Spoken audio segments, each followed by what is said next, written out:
اچھا انسان بننے کے لیے آپ کو خود کوشش کرنی پڑتی ہے، جبکہ برا انسان بننے کے لیے معاشرے کی تمام قوتیں آپ کا ساتھ دیتی ہیں۔ بچپن میں جب کبھی گھر کے اوپر سے جہاز گزرتا تھا تو ہاتھ ہلا ہلا کر اسے ٹاٹا کیا کرتے تھے، اور اب بڑے ہو کر ساتھ والے کو سلام تک نہیں کرتے۔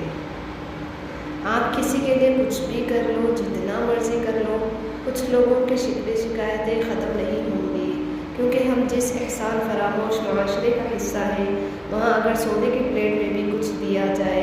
تو چمچہ نہ ہونے کا شکوہ بہرحال رہتا ہے۔ جب اپنوں میں غدار، مکار، منافق پیدا ہو جائے تو میدان میں کھڑا شیر بھی کتوں سے ہار جاتا ہے۔